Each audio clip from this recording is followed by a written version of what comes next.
Bismillahirrahmanirrahim. Assalamualaikum warahmatullahi wabarakatuh. Selamat siang untuk para dosen program studi fisioterapi, Ibu Sisil, Ibu Nesi, Pak Andrew, Ibu Putri, dan Ibu Dela. Di sini saya akan mempresentasikan untuk memperbaiki nilai fisiologi, yaitu remedial fisiologi.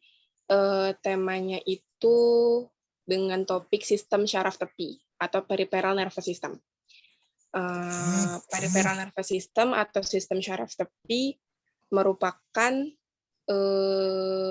sistem syaraf yang kegiatannya itu diatur secara tidak sadar. Dia itu organnya itu ada cranial nerve sama spinal nerve. Cranial nerve itu adalah saraf kranial yang cabang persyarafannya itu keluar dari otak. Terus kalau yang spinal nerve atau saraf spinalis itu cabang persyarafan yang keluar dari spinal cord. Terus dia itu punya serabut syaraf, sama-sama punya serabut syaraf, yaitu serabut syaraf yang somatik sama otomatik. Yang somatik itu serabut syarafnya ngehubungin ke kulit sama otot. Tapi kalau yang otomatik itu ngehubungin ke organ dalam. Nah, cranial nerves itu punya 12 macam syaraf. Syaraf pertama ada syaraf olfaktori, itu gunanya untuk nerima impuls dari hidung terus ke otak sebagai persepsi bau. Terus ada saraf optik yang itu sensori untuk nerima impuls dari mata ke otak sebagai persepsi visual. Terus yang ketiga, saraf okulomotor, itu dia motorik, gunanya untuk gerakin otot mata. Sebagian besar otot mata, kayak berkedip, terus menggerakkan alis. Terus yang syaraf keempat, itu syaraf trochlearis. Itu dia motorik, gunanya untuk gerakin beberapa otot mata aja. Terus kalau saraf yang kelima itu syaraf trigeminus, itu dia sifatnya tipenya itu gabungan. Jadi motorik dengan sensori. Kalau motoriknya itu untuk gerakin rahang, terus kalau sensorinya itu untuk terima rangsang dari wajah ke otak sebagai sentuhan. Terus yang keenam, saraf abdusen, itu tipenya motorik, gunanya untuk abduksi mata.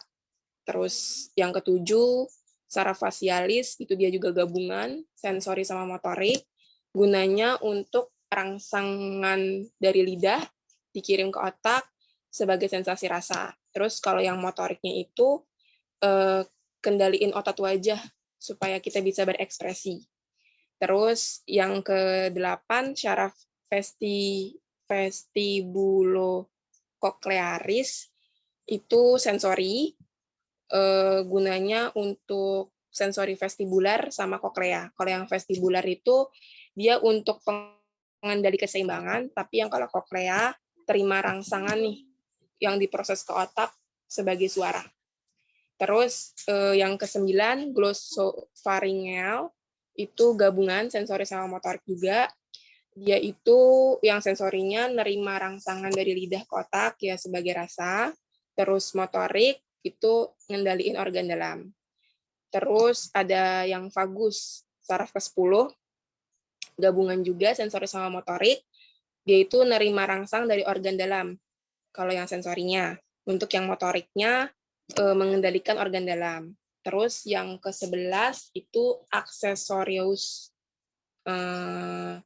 yaitu tipenya motorik. Itu untuk menggerakkan kepala.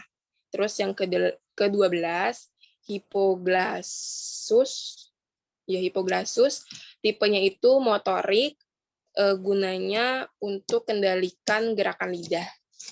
Terus next ke sensory coding.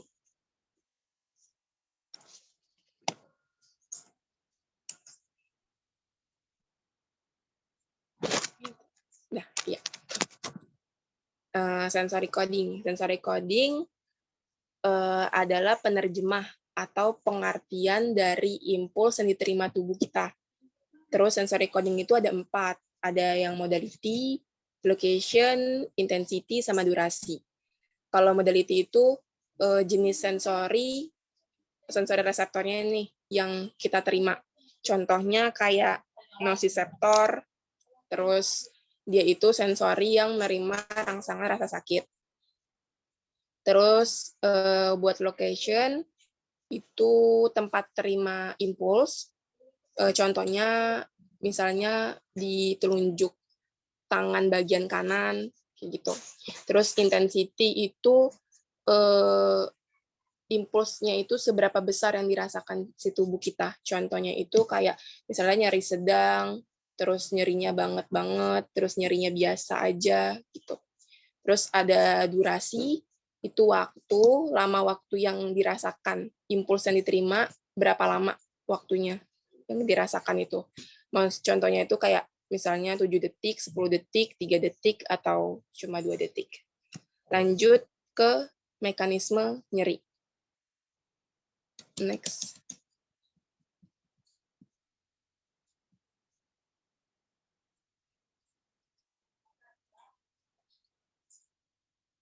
Terus.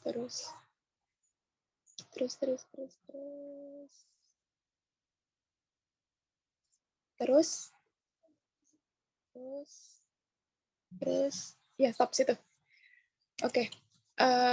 Nyeri itu merupakan kondisi atau keadaan seseorang yang merasakan nggak nyaman, terus asalnya itu dari kerusakan jaringan. Terus dia itu dapat memberikan respon perlindungan diri yang bentuknya itu supaya ngasih tahu ke tubuh, bentuknya itu supaya peringatan ke tubuh kita supaya bisa ngelindungin diri gitu. Terus nyeri itu bisa berupa rasa sakit kayak terpotong, terus terbakar, terus juga kejepit dan lain-lain. Terus biasanya nyeri itu bakal ngebikin tubuh kita ngasih respon. Contohnya kayak respon perilaku ya behavior respon, terus sama reaksi emosi kayak emosi reaction. Misalnya kalau lagi ngerasa sakit kita nangis atau kita marah dan lain-lain. Nah, mekanismenya itu contohnya ambil misalnya tangan kita nih terkena jarum. Nah, itu rasa nyerinya itu dirangsang ke tubuh kita, ke reseptor nyeri atau mechanical nociceptor. Terus impulsnya itu diterusin ke serabut syaraf yang A delta fibers.